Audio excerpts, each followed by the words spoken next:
All right, friends, today I have Brittany Hodak on the podcast. She is known for Superfans, and after reading her book, I am a superfan. So thank you. Well, thank you, Jen, and thanks for having me. Oh, I'm so excited to have you.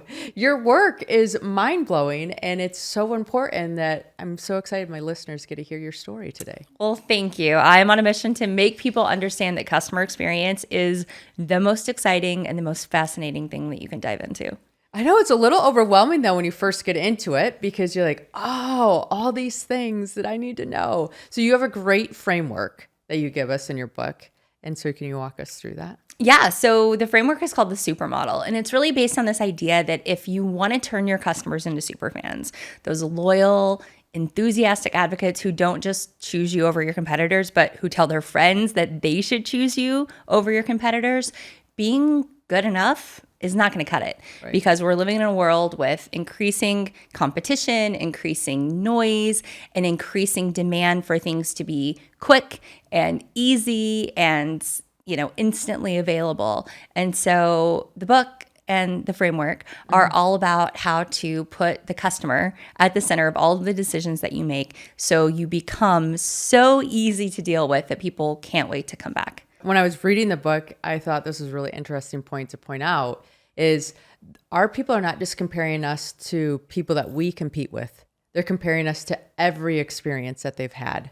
So if they have a great experience at Delta, they have higher expectations of how we're going to take care of them. Yeah, even if you're a restaurant. That's why you don't get your kid courtside seats the first time you take them to a basketball game, because then their expectations for every event you ever go to for the rest of their lives are like, why are we up here? We should be down there. And it's funny to think about it in kids, but that's how we are as adults too. Things, as they become more instant, as they become easier for us to engage with, our expectations are higher, right? Like if we don't get something quickly, we're like, all right, well, Amazon got that to my house in an hour. So what do you mean it's been 2 days? Customer expectations are always getting higher. And in order to transform from being seen as somewhat of a commodity provider where people are making their decisions based on things like speed and timing to a category of one, you have to put customers at the focus or at the center of everything that you're focused on.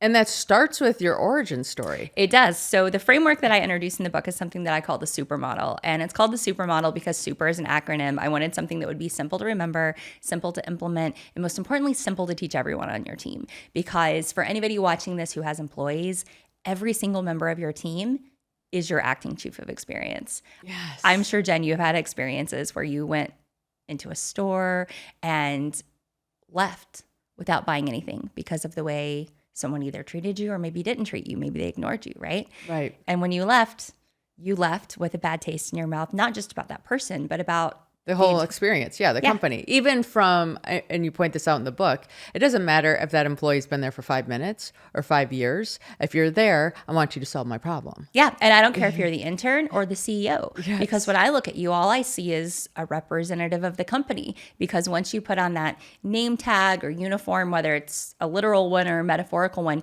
you are the brand to the customers. And customers don't see departments. They don't see any of that. They just see someone who should be solving their problem. Yeah. No, that was a big aha moment. I was like, oh, does everybody on my team represent me the way that I want them to represent me? Well, and so the Supermodel is designed to be a simple to follow framework. And it's a little bit like nesting dolls. Each one sort of fits into the next one. S stands for start with your story. Because as you mentioned, your story is the most critical differentiator you have between all of your competitors. If you don't know why your customers or your prospects should choose you instead of somebody else, they're never going to figure it out. And your employees definitely aren't going to be speaking with one voice if you have not done the work to explicitly say, this is who we are, this is why it matters, this is the way we do things, this is what we stand for. And even allowing each employee, like you said in the book, about having their own origin story that allows people to connect to them as well.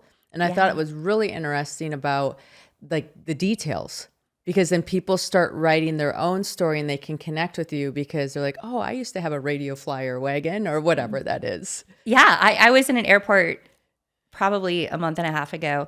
And because I have a book, one of my favorite things to do is go into every bookstore and look for my book, and I'll always sign the copies or, maybe buy a copy.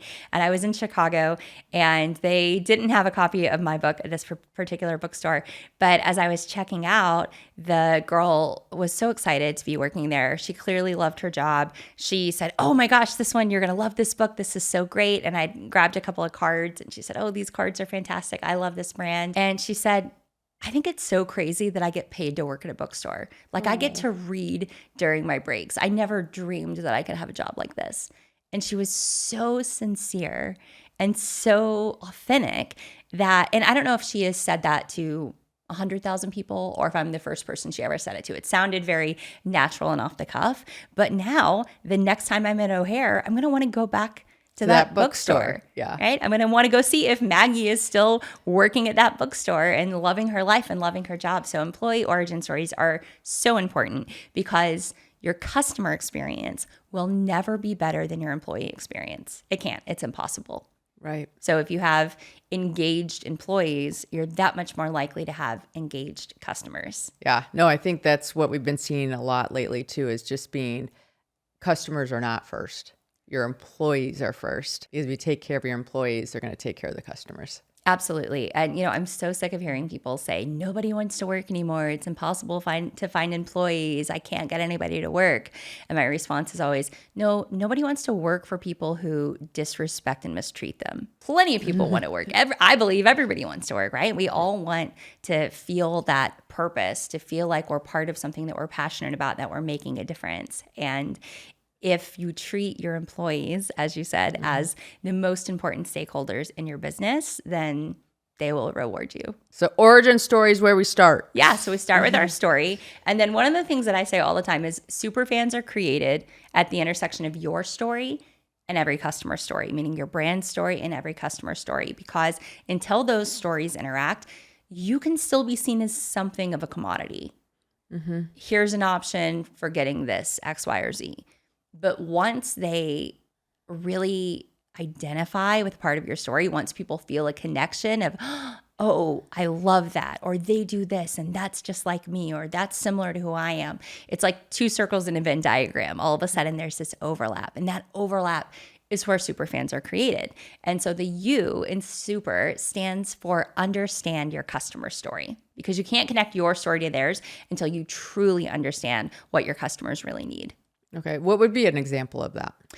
So an example would be, very rarely are we actually selling the products or services that we're selling. It's about the experience they're wrapped in. So let's say you're a massage therapist.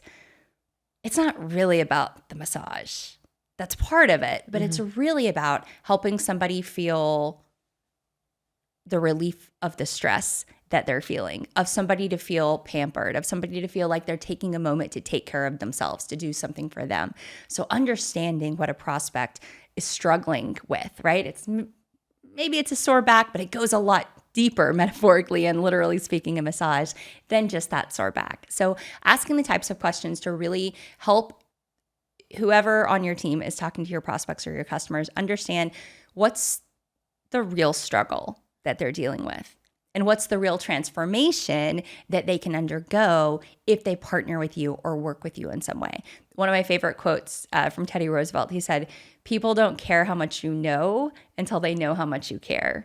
And I think that's the perfect encapsulation of understanding your customer story, because too often we try to lead with all this authority. We try to throw like facts and statistics, but if you truly take the time to ask someone questions, to really understand where they're coming from, what it is that they need, they will trust your recommendation of whatever solution you offer 10 times more than if you just lead with that solution. We all want to feel like we're being heard and understood and offered a solution that's bespoke or unique to us. Thinking of brands that I'm loyal to, for example, Skull Candies in Park City, right? And they do so much for the community. And the products are strong and they're affordable. And so for me, when the kids want like a little speaker or earbuds or whatever, that's my first brand every single time because of how they show up as a company. And being able to earn that loyalty is something that every brand can do. But again, they've got to figure out, who do we want to be? What is our story? What do we care about? Who are our customers that we're trying to reach? And how can we create a 1 + 1 = 3 situation? How can we do things to show up in the community so that we are the first choice for people looking for whatever it is that we do or sell? I like that. Good. Okay. Yeah. Next letter. Next one is P. Yep. And P stands for personalize. And as we were talking about before, expectations are getting higher and higher all the time. And personalization is one of the expectations that, depending on what study you look at, anywhere from between 75 to 90% of people say that they expect every single company to customize their experience. And they expect everyone on a team to have access to all of their information. So, when you're on the phone with somebody and you call and you're like, why don't you know my name already? Why don't you know who I am? I know you have a computer. I know that you've got my cell phone. Or if you talk to 2 or 3 different people, you want all of them to have access to all of the information about what you've done, what you're calling about, so they can better help you.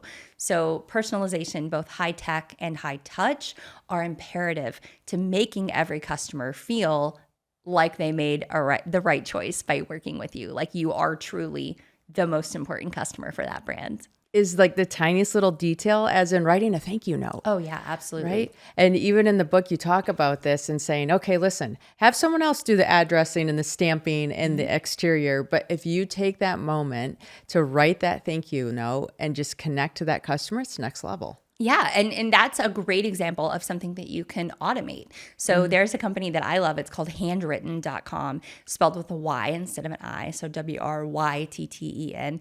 And it's automated handwritten notes at scale, but they don't print them. It's actual robots that hold the ballpoint pen, because we all know that a ballpoint pen writes differently than something that's being printed to look like a ballpoint pen. Wow. And you can use your own handwriting. You can use different fonts. I think they have like 6 or 7 variants for every single letter in a font. So it's not, you can tell because all the A's look the same or all the T's look the same, but you're able to then automate some of those personal touches. And you can mix and match. Sometimes people say, should I be focused more on the high tech personalization or the high touch personalization? And my answer is always both, because when you can create a combination, when you have the high tech and the high touch, that's when it's truly high impact. That's when you've got the best of both worlds, as Hannah Montana would say. I like it. Hannah Montana throw out. Did not expect to make a Hannah Montana reference today, but... Okay, what's our E? So E stands for exceed expectations. And this is the one that is the most sort of traditionally customer experience, like the things that people think about when they hear customer experience. But I truly believe that customer experience encapsulates every single part of your business. E stands for exceed expectations, and it's all about finding the moments that you can maximize, finding the neutral interactions that you can elevate into memorable experiences that people are going to want to, come back and experience again, and also tell people about. Okay, so what would be an example of that for a speaker? A lot of speakers are focused just on the speech, okay. Right? They're like, I'm going to show up, I'm going to be there for an hour and deliver it, and I'm going to leave. I always encourage people, including speakers, to think about whatever your product or service is in a before, during, after model. Because in many industries, a hugely disproportionate amount of attention, effort, energy, money is spent on what I would call the during phase. So like the speaker, it would be from the time I get on the airplane to go deliver the keynote to the time I land, touch back home. But the before and the after are huge components of the experience. What does the meeting planner feel like it feels like to work with you? How easy or hard are you making it for them along the journey? Are you helping promote the event? Are you recording those videos? Are you giving them the tools that they need to be successful? And then what about after the event? Are you giving them follow-up materials for everybody at the conference? Are you doing a post-event call where you can debrief and ask what you can do to continue to pour into the organization, or give them tips for speakers for the following years? So for everybody to look at their business and say, what's the true customer's journey? Not just the part of it that I see, or not just the part of it that is top of mind, because that's from the time I start to try to get the money to the time that I have the money, but everything that extends beyond in both directions. And if you can prioritize 1 or 2 amazing moments in that before, when they're still in the consideration stage, and then 1 or 2 amazing touch points or moments in the after, when they're still trying to decide, Was that a good investment? Did I feel good about this? Do I want to do business with this person again? You're giving them reasons to be enthusiastic about coming back again. So I always encourage people to think about like what are a couple of before and a couple of after, because you're probably already nailing the during. Most people focus on the during and focus on optimizing that sort of instinctively. But the before and after is where there's so much money and so much opportunity being left on the table. So what happens if a company makes a mistake? Like, so for example, I got an email the other day of a company that I ordered online and it's been a couple weeks and I haven't seen the product. And they said, we're going to give you a 15% discount to reorder again, but we're really, really sorry and thanks for your patience. I felt like it was okay, but it didn't exceed my expectations. It was like, where were you a week ago? As we said, expectations are always getting higher. In the book, I write about this really interesting phenomenon called the service recovery paradox, which is a name that researchers came up with like way back in the 90s to describe something that they were seeing again and again in research, which was if a customer has a bad expectation and it is solved in a way that exceeds their expectations, not only do they almost always forgive the brand, but over a long period of time, like let's say 3 to 5 years, they're spending more money, they're referring more people, and they're coming back more often. So they have a higher lifetime value and a higher satisfaction rate than an equally sort of demoed customer who never had anything go wrong in the first place. Most customers don't expect businesses to be perfect. They expect them to get it right most of the time and to make it right when they get it wrong. Most people understand that delays happen with shipping and software changes. And so in that instance, if you could have gotten a quicker note, right? If they had been more proactive in telling you, if they had maybe shown a bit more empathy or personality in the note to you, maybe if it had a video from somebody, maybe if they made some jokes about, you know, how much they had messed up.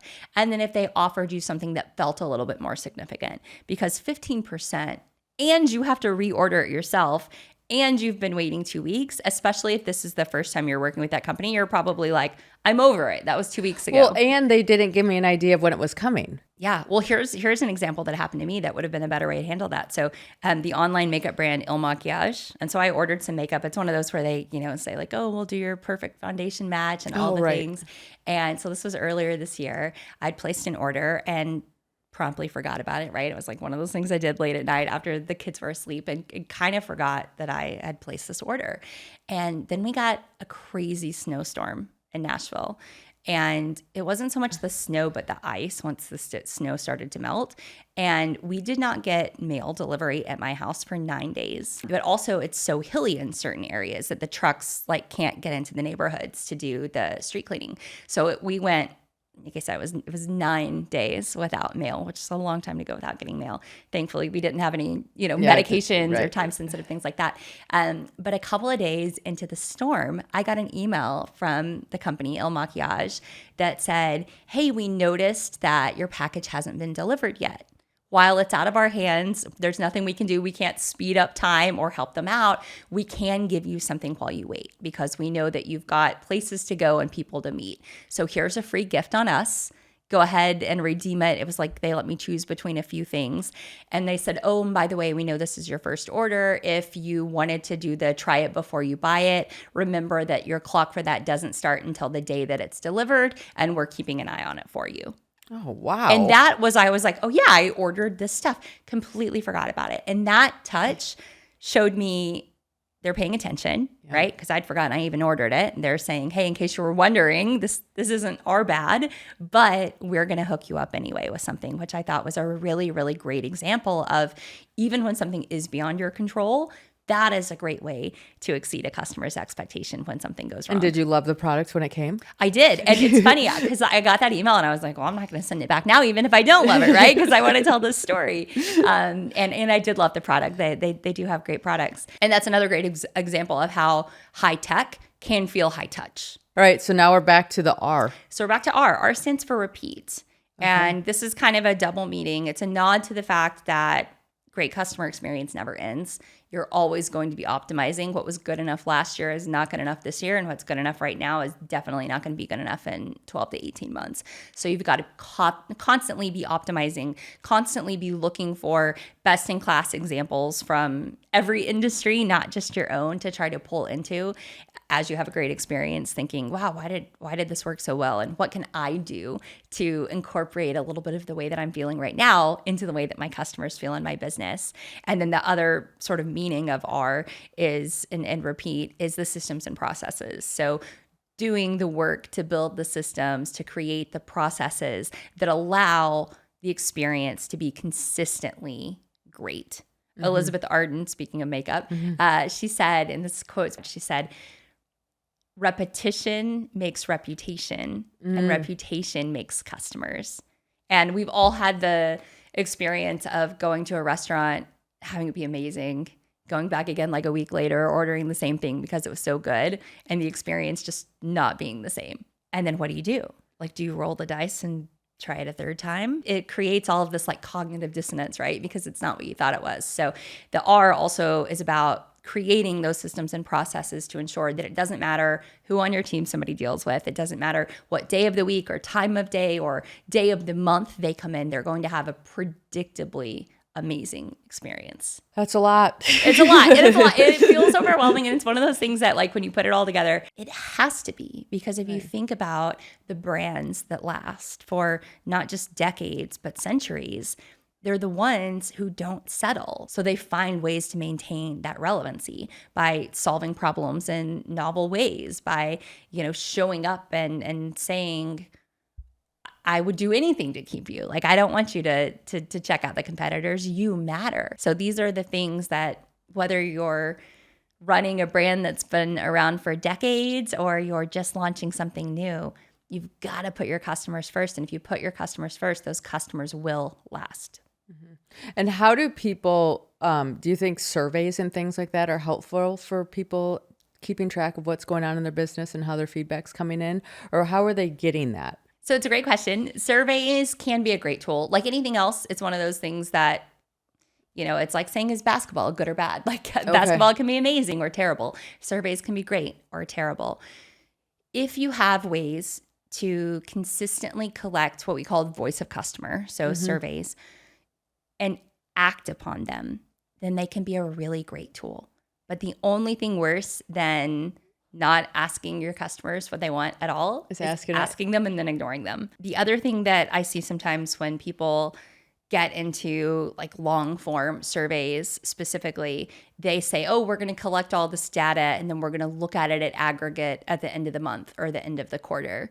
Even the end of the day is too long to solve a pain point that a customer has outlined for you. So yes, you should be regularly asking for feedback, but more importantly, you should be regularly reviewing the feedback that you get and acting on it. And yes, you can automate some of that, but it's so critically important that you close that loop back, because if you ask a customer for feedback and then they don't hear anything from you, now it's like, okay, well, first you messed up and then you ghosted me. You have confirmed the fact that I believed was true already, which was you don't care if I ever shop here again. Oof, good point. You're talking about this and I can think of situations. I'm like, yeah, whatever happened with that information that I gave to this place? Yeah. And then you're like, now you wasted my time. Yeah. In addition to whatever you did the first time that I felt the need to give you feedback on. Let's go into your backdrop a little bit and where you came from and why this became so passionate, because your origin story is pretty magical. Well, I always wanted to work in the entertainment industry. That was all I wanted to do from the time I was a little girl.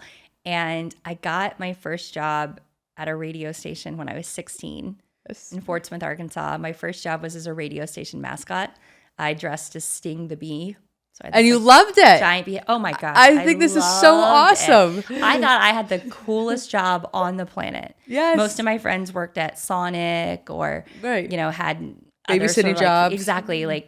I got free CDs. I got free concert tickets. We had a partnership with the movie theater where we would give away, it was like Free Movie Friday, and then they would give away CDs.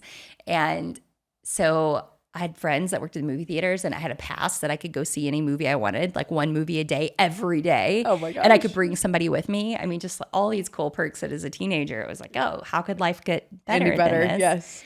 And then, so my maiden name was Jones. Yes. And I had the good fortune that one day at the station, the promotions manager, Tammy, said, you know, I keep seeing ads on TV for this Bridget Jones Diary movie. And I don't know anything about it. I don't know what it is. But I just keep thinking, we have a Brittany Jones. We should do something and call it Brittany Jones Diary. No one at all knew they had a Brittany Jones. Like, I was the mascot. How old were you at this time? I think I had just turned 17. She said, could we do and call it Brittany Jones Diary? What if I just kind of interviewed the bands that came to town? And that was like my diary. And she said, oh, like that other movie, we should do that. Can you even imagine? Like, I can't even imagine being 17 and be like, can you just pinch me to make sure I'm alive right now? I couldn't believe it. I was like, wait, so I get to hang out with rock stars and brag about it on the internet, and you're going to pay me? Almost like too much to comprehend, right? Like, I was like, is Oh, this I real can life? only imagine. And so we lived in a small market. It was Fort Smith, Arkansas, was where the radio station was.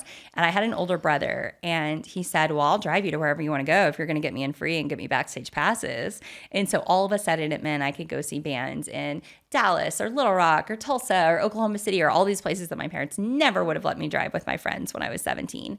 And so, but my brother, who was 22, 23, whatever he was at the time, was like, yeah, we'll go wherever. You're going to get media passes and credentials to go backstage. My brother's like, I have the coolest sister ever. This is magic. So it was a pop station, but we had two sister stations. One of them was a country station and one of them was a classic rock station. So after I started writing these posts, which, by the way, the funniest part about it was like nobody was doing this. Blogging was not a word Yeah, it was yet. new. Yeah, this was not a thing. And so the publicists at the labels were so excited to have media opportunities for the artist. I met everyone, like all of the biggest bands of the 90s, and they were nice to me. I mean, I was this like geeky, 17-year-old skinny kid with braces. It's funny, my brother taught me you can get just about anywhere if you have a clipboard.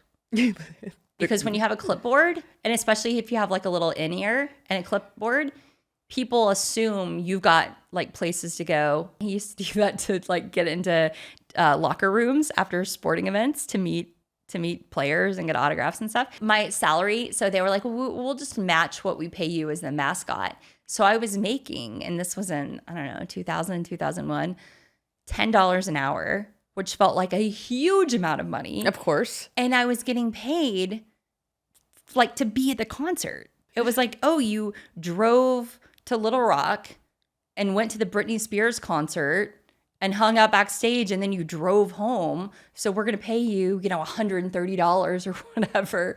And it just felt like the most money in the world. I started working at Sony Music after I graduated. When I had been in college, I had this idea. So I was a part of what was called a college rep team for Warner Brothers. I went to college in Little Rock or near Little Rock, and I was the first college rep that they'd ever had in Little Rock. So again, very much like how all the artists took me seriously because they'd never had a blogger. All of these record stores and music venues had never had somebody from the label who was giving them free concert tickets and free CDs and posters. So they were like, yeah, what do you want? The program was designed to teach kids all the different parts of the music industry. So the idea was like you would, do this program for 3 or 4 semesters, whatever it was, and then you would know what department you wanted to work in the music industry. You would say, oh, I want to be in the legal department or the publicity department or the A&R department or whatever. But because this was the very early 2000s, every call that we got on with these label execs went like this. Kids, it's not too late. Do anything else. The music industry is dying. And after 3 or 4 calls like that, I was like, well, if you guys want people to buy CDs, why don't you just make CDs worth buying? Like, why would anybody get in the car, drive to the store, pay $20 to buy this thing that's like wrapped in plastic that has no value beyond what I could just download instantly from my friends on my computer where I am in my house already for free? I put together a business plan for this idea of creating these commemorative collectible products that would really kind of merchify the CD, like make the CD the thing that came with the other stuff that you actually wanted to buy, right? Like a coffee table book or a music magazine and collectible patches and stickers and photos and keychains. And how old are you right now? I was probably like 20 I love you. when I wrote the plan. And I was pitching it like every time I went to New York to meet with people at the label. I was like, so I have this idea. And everybody was like, oh, that's so cute. Like she has an idea. But never any intention of making anything happen. So because I felt like I couldn't, because I felt like nobody liked the idea at Warner Brothers, instead of taking a job at Warner Brothers when I graduated college, I took a job at Sony. Wasn't able to get traction there. So after a couple of years, left to go work in an entertainment ad agency thinking, oh, I'll totally be able to get this done here because I'll have all of these brand dollars. I had clients like LG and Johnson & Johnson and Gatorade and, you know, all of these big budgets. And again, I just couldn't get anybody to understand why this was so important for fans. And so when I was 26, I was so frustrated because I'd been trying for literal years to get anybody to believe in this. And I was on the phone with the music buyer from Walmart, a woman named Jenny, who had become a friend of mine because I'd been working with her and, you know, all of these different capacities at all of these different companies. And I said, you know, the only label that I haven't tried yet is Universal. So I think I'm going to quit this job, try to get a job at Universal, and maybe they'll get it. Maybe they'll understand. And she said, no, you're not going to do that. You've been talking to me about this for years. This is your project. Just start a business. I'll give you a vendor number. Like you've been talking about this forever. I know you're going to make this work. Just start a company. Let me know who you need an introduction to at every label, and you can pitch them the idea. And you do a few of these, and if they're as successful as you and I both believe they will be, and if you put as much energy into it as I believe you will, because you won't shut up about this, you've been talking I've been hearing about it for years, then let's just try it. Okay. And so with Jenny's encouragement, I literally Googled how to start a business. I love this. Had no idea. And I was like, well, this doesn't sound too hard. I should just do this. And so when I was 26, I started a business, started selling products in Walmart. Within a year, we had done over $1 million in revenue. Within 2 years, we had sold over $10 million of products in Walmart stores for all of the top entertainers on the planet. Within probably 18 months of starting the company, we had already worked with Taylor Swift and Justin Bieber and Katy Perry and Selena Gomez and huge brands like American Idol and the Grammys. And I mean, it was really, really cool. Isn't it funny how one person can give us the nudge that we need to say, Absolutely. yes, I'm going to go do this thing? It is. We all have a Jenny in our world. Jenny. Yes. The world needs more Jennys. Yes. Jenny, Yes. I love you if you're watching. We do. We all love you, Jenny.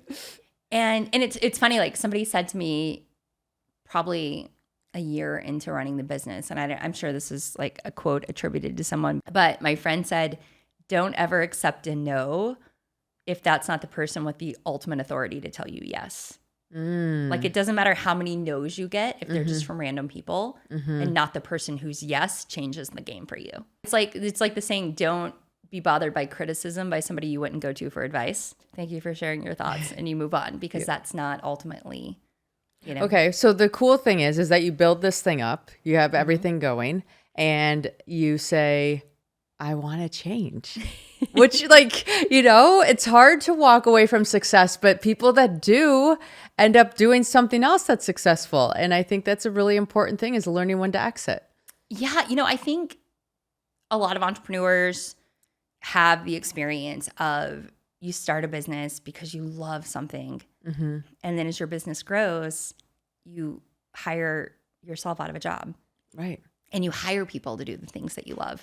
And then all of a sudden you wake up one day and you're like, okay, we've got to make $1 million this month to, you know, pay the 15 people on the staff. And I've got to do these HR calls, and I've got to figure out which one of these 401k plans is best. And I've got to, you know, you start to do all of the administrative stuff. And for me, I always loved the creativity. I loved what I was doing when I was 17, like interviewing the bands and telling stories and creating these experiences and sharing these experiences.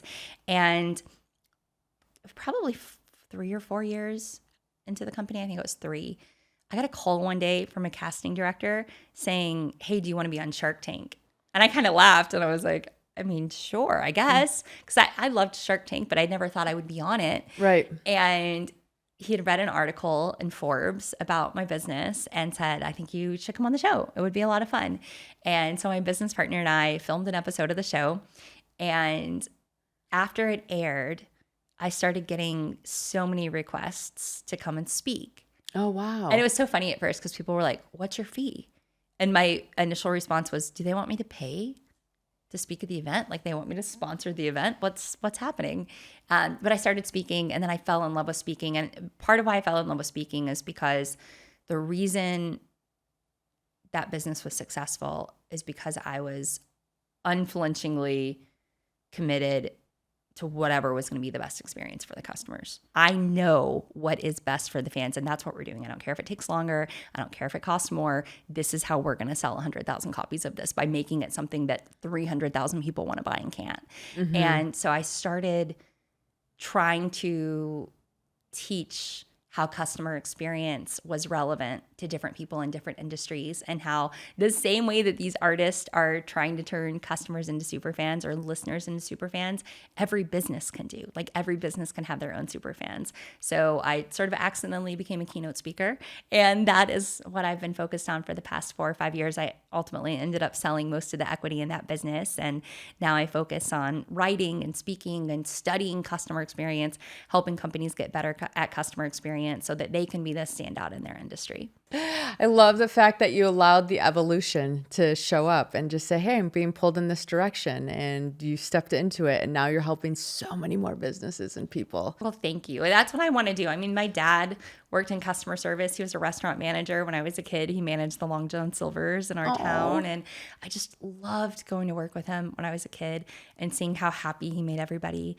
And I just thought, that approach to service and hospitality applies everywhere. And if you can stop having transactional interactions with your customers and start having relational or experiential ones, you are quite literally making the world better, right? Like you're improving the day, the lives of your team, of your customers, of your partners. So this feels like my little thing that if I can inspire people to do their part to make the world better through customer experience, then that's something I'm excited to get up and do every day. There you have it, friends. That's Brittany Hodak with the customer experience of creating super fans, which obviously you're super passionate about. I learned a ton from you. Buy the book, hire her to speak. It's a game changer. Thanks, Thank you. Jen. Thank you.